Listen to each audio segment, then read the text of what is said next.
All right, yes, thank you very much for staying with us once again on this channel. It's always a pleasure to have you join us. Yes, thank you very much and God bless you. Now, we are going to look at some 7 things exclusively on Sports 7J. Some 7 things we learned from the game involving Portugal and Ghana, where Ghana lost 3-2 to Portugal in the FIFA World Cup 2022 opener over there. Yes, some 7 solid things we learned from the game we are going to share with you in some few seconds to come. But please, for lots more fantastic Blasters updates, exclusive content, videos and everything, do well to subscribe to the channel, like this video, hit the notification bell. Most importantly, hit the notification bell and select all. Yes, it's very important that you do that over there. Yeah, so thank you very much for joining us, and of course may God bless you. Now, the referee for that particular game where Ghana was unsatisfied with a lot of his decision,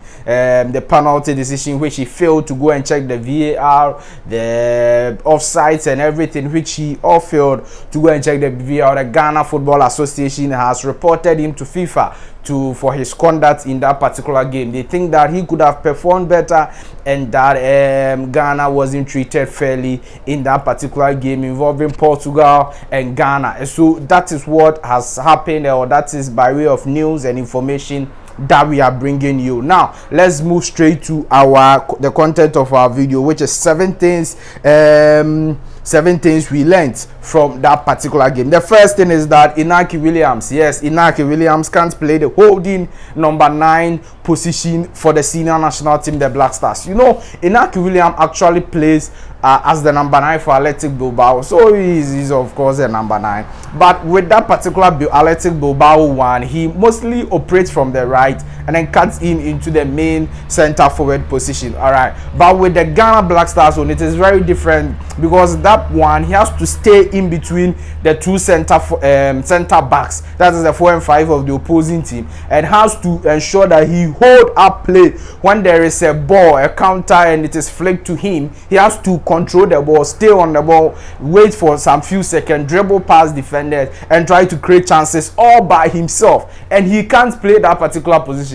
And that is why a lot of the times after our Black Stars games, people say that, oh, Inaki Williams is not being given supplies. He's not being given supplies. With the system we are playing, with the defensive system and the 3-back system and all of that, Inaki Williams is the main holding number 9 player who is supposed to hold attack. He's supposed to be the main holding number 9, as in when the ball comes, relax, keep the ball, control the ball, and try to do something with the ball all by yourself, or at least wait on the ball for some few seconds. Let your attackers, let your midfielders come into the area of the attack before you deliver the ball. And Inaki Williams obviously is failing to do that, and so maybe we should have Antoine Semenyo do that particular role for us, and not just Inaki Williams. Going forward, we shouldn't just be looking at names: Inaki Williams, Athletic Bilbao, Inaki Williams, quality striker. No, if he can't do the assigned duties we've given to him, then indeed he has to be substituted for somebody like Antoine Semenyo to be the substitute over there. The second point is that Otuado is learning really well. He had a starting 11 right, went in with a 3-back formation. Now, a lot of Ghanaians have said that the 3-back formation is our best formation. Looking at the crop of players we have, looking at the quality at hand and all of that. And before the game versus Portugal, Coach Otuado will struggle to play the 3-back. He mostly prefer starting with the 4-2-3-1 formation. You get a point? Yes, but in the game versus Portugal, he started with the 3-back formation. The players were very solid and rigid in the tactics and game plan of the coach. We couldn't concede in the first we didn't concede in the first half until we came into the second half, where a lot of decisions of the referee was very wrong, where we conceded. So Coach Otuado is gradually learning, and I'm sure he will learn from the changes he made. He will learn from all the things he did wrong in the Portugal game. Obviously he made some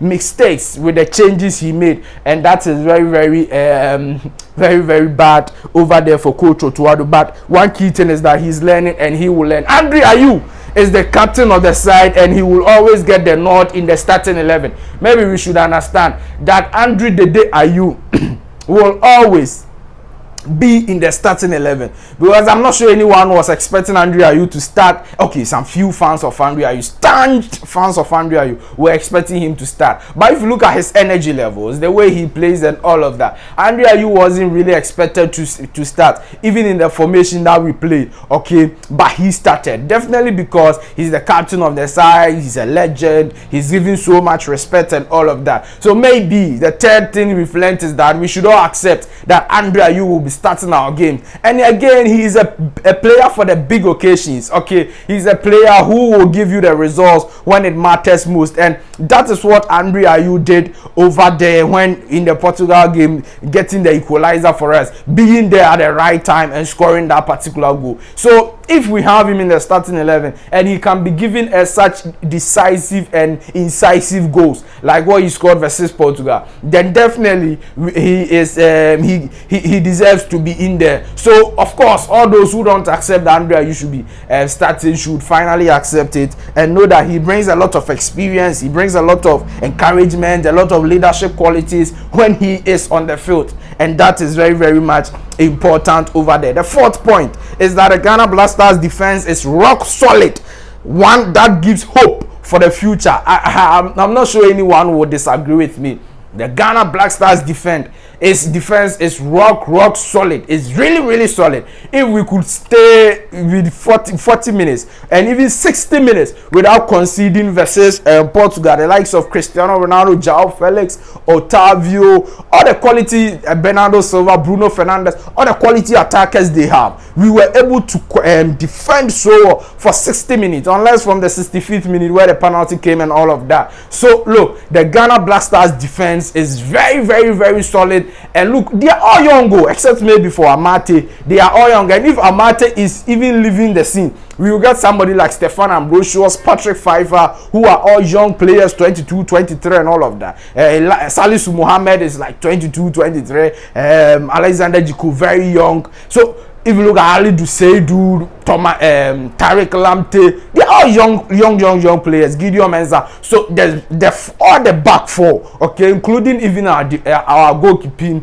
are rock solid. Okay, the defense. If you talk about defense, we are talking about goalkeeping, and that they give hope for the future over there in subsequent AFCONs, in subsequent World Cups. I'm sure they are going to deliver very well for the senior national team, the Black Stars. The fifth one is Baba Rahman. Is a decent left back, no doubts about that, but not better than Gideon Mensah. We should trust Gideon Mensah going forward in subsequent games. Gideon Mensah has shown that he's better than Baba Rahman. Even if he cannot give us an A-class performance, a 5-star performance, he can give us a performance better than Baba Rahman. And that is a fact. Because look, Baba Rahman, even though he had an asset, for me, he wasn't extremely bad in the game. Not at all. He could defend well, he could get some balls, he could transit into attack well. He wasn't so bad. But just some few times he was exposed. And that is where a lot of Ghanaians have been talking about, and I agree with them, because the times you were exposed, one of those times they scored us. Okay, it was an opportunity or chance for Portugal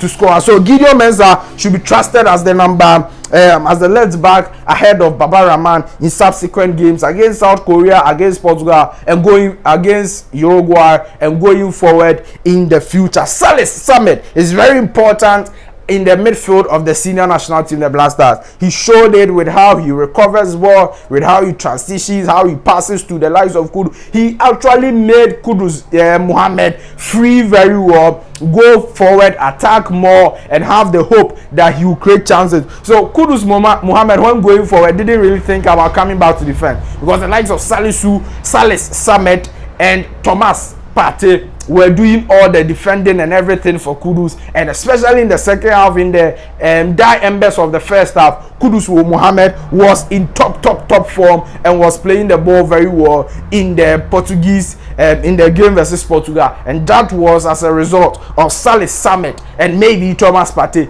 giving him that particular free roll and solidity at the back. The last point, the seventh point that we learned from the game versus Portugal, is that the Black Stars team provides hope for the future. The whole team, the whole Black Stars team, we played very well against Portugal. We will do great things in the future because we are the youngest team in the tournament. In the FIFA ongoing 2022 tournament, the senior national team, the Black Stars team, is the youngest team in the tournament. We have a whole lot of young players at hand. And if you look at how we are improving, if you look at from the AFCON 2019, coming to play the FIFA World Cup qualifiers, coming to play friendlies in Japan, the Cairns Cup, coming to play the friendlies versus Brazil and all those things, Nicaragua, Switzerland, and yesterday's game versus Portugal.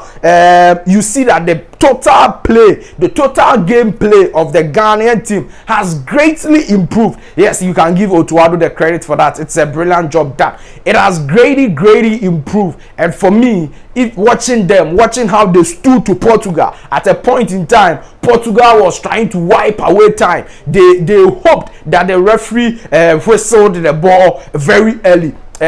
Whistle to end the game very well. It tells you that the Black Stars team was top notch. The Black Stars team was playing very well, and that is my hope for the future. And I'm sure it is also your hope for the future. Yes, maybe we cannot win the World Cup. Fine, we cannot. We agree to that. But the point is that we have to win an AFCON in the coming years. We have to qualify for more subsequent World Cups, and that is why this Black Stars team gives us the hope that if we are playing this well against Portugal, then if we come on this African continent and we stick with the same players, we stick with the same plan, I'm sure that we are going to win AFCON. We are going to do a lot of wonders on the African continent, and that is what gives me a lot of hope for the future, and that is what should give you a lot of hope for the future. The Black Stars players did very well in the game. The likes of Kamaldeen Sulemana and all those quality players we had at the bench even couldn't play, but yes, still they delivered, scored 2 goals, the first African team to score a goal and even 2 goals